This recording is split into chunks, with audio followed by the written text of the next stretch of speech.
Hi, I'm Quinn and I'm autistic. Welcome to Autistic.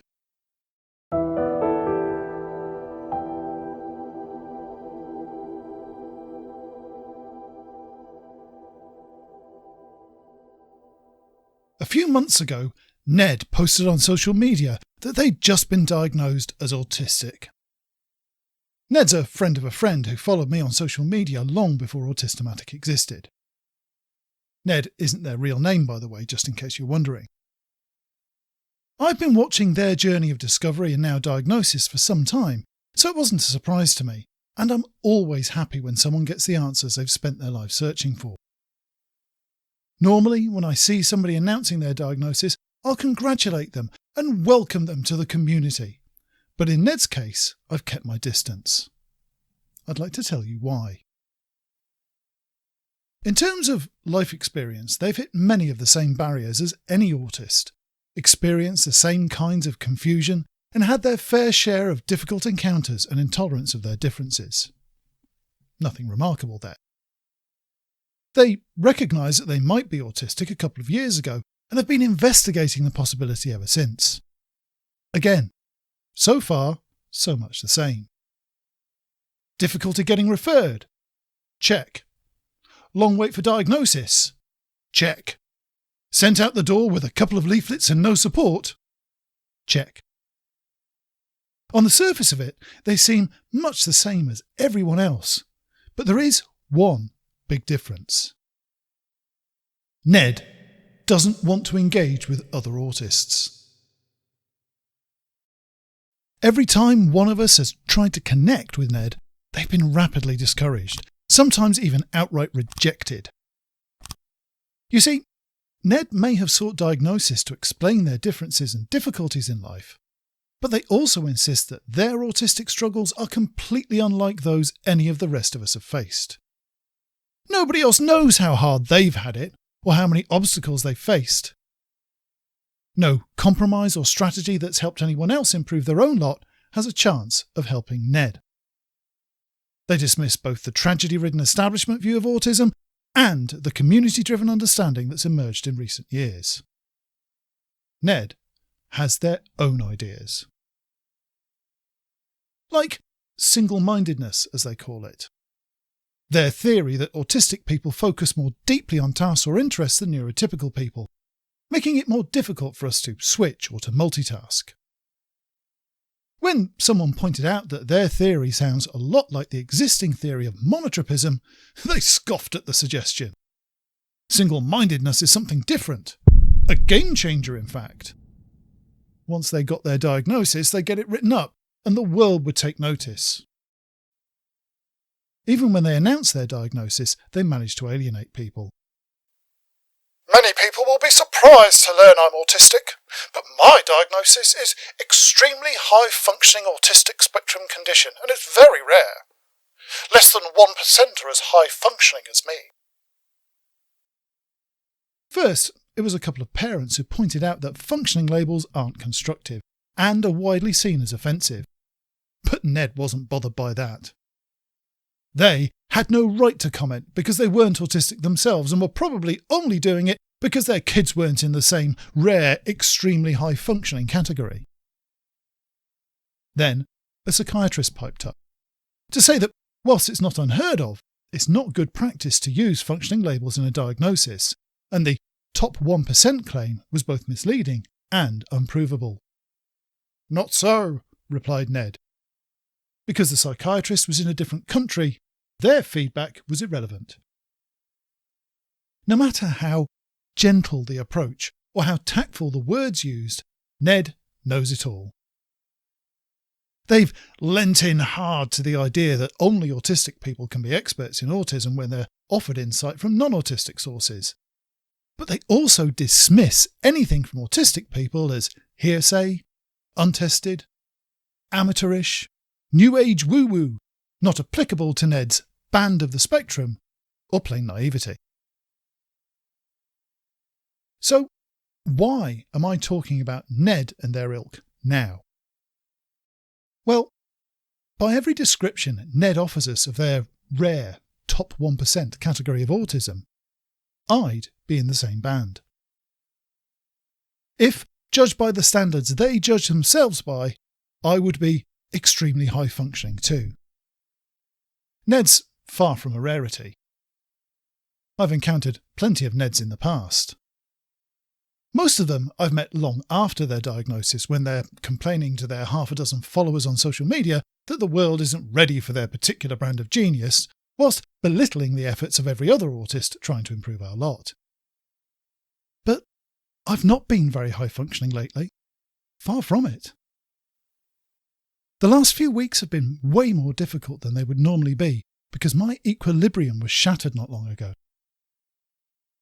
Ever since my father passed away a few weeks back, I've been struggling to function at my usual capacity, as all the downsides to being autistic have been magnified beyond anything I've previously experienced as an adult. My thoughts have been far more insular than usual. I found it difficult to relate to people, especially strangers, at a time when speaking to strangers is vital. My executive function has hit an all-time low, and my motivation, creativity and sense of certainty and self have all been compromised. Sensory discomfort and confusion I've learned to control has become a major barrier again. Doubts I left behind me decades ago have floated to the surface, and I've felt less like the confident, knowledgeable Quinn that writes and presents these videos than ever. I've been the scared, uncertain fish out of water I was when I was a child.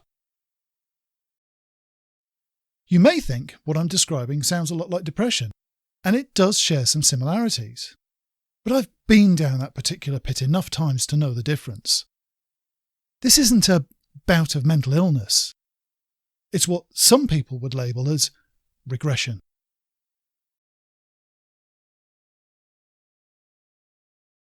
To many observers, it might appear that I've become more autistic in recent weeks. I'm having difficulty with things I haven't struggled with for decades, things that are clearly associated with autism. So am I sliding down Ned's spectrum into a lower band? No, I'm not. And if Ned and their like were the sorts to pay attention to other autists, then they might learn something. I've just experienced a hugely traumatic event in my life, one which set in motion further events that have and will demand more of my mental resources. I've been dealing with the shock and trauma of losing a parent, along with the resurgence of over 50 years of buried emotional baggage. My conscious mind has been submerged under a tsunami of data, both new and old, and I've had to find a way of dealing with it. It's not a conscious decision. It's a trade-off born of necessity. There's been so much traffic going through my brain cells that something has had to give, and what's gone is the secondary mask I wear that disguises my autism from me. I'm fully aware that I wore a mask in company for most of my life, and dropping it has enabled me to take strides forward that I never thought I'd make.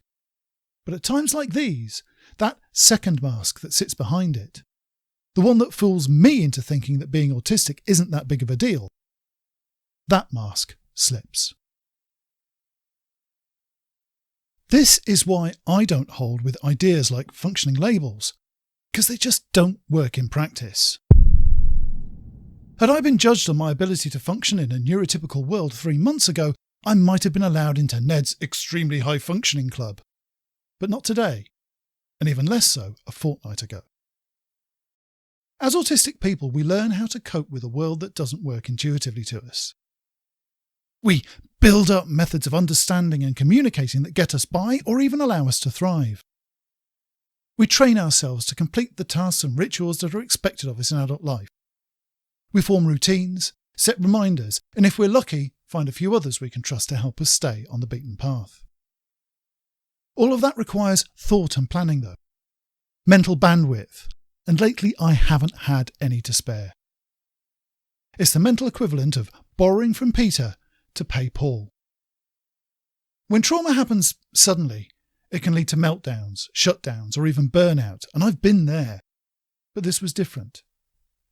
This wasn't unexpected. My dad was in hospital for several weeks before he died, and I knew it was possible, even likely, that he'd not make it. When the news came, it was a shock, of course, but nowhere near the blunt force impact it could have been. So no meltdowns, no shutdowns, and thankfully no burnouts. I just reverted to type for a while. A reset to factory settings, if you like. And I know it's temporary, because I'm starting to find life a bit easier again. I'm getting my mojo back. If I wasn't, I wouldn't be saying this to you now. I'd still be locked away with my thoughts and unable to process everyday demands. You see, inside everyone who likes to think of themselves as high-functioning, there's still a low-functioning, conspicuously autistic person hidden away.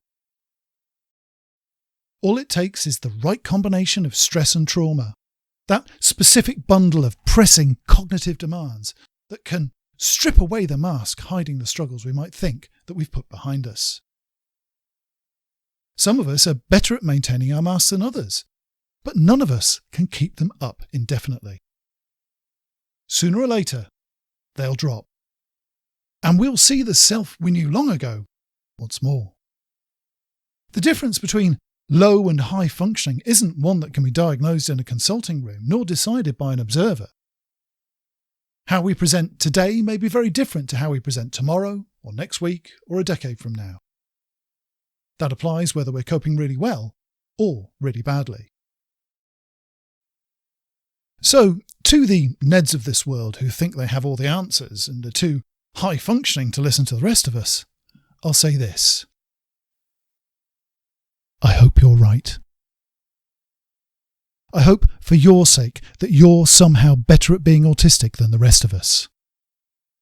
I hope you have some innate coping mechanism that keeps you balanced when your world falls apart and your mental faculties are tested to their limits. I really, really want it to be true that you have the answers. Because I don't. Thank you for watching. During this difficult time, I've not been seen much on social media or on YouTube, but I'm back on the road to being myself again now. I'm working on content again, so you can expect to see more of me in the coming weeks. Don't forget, it's your likes, subscriptions, comments, and above all, external shares that get the channel noticed, so please keep them coming. You can also help support me to make future content by signing up to Autistic on Patreon, and by treating yourself to some exclusive merch from TeePublic. Links to both are in the description.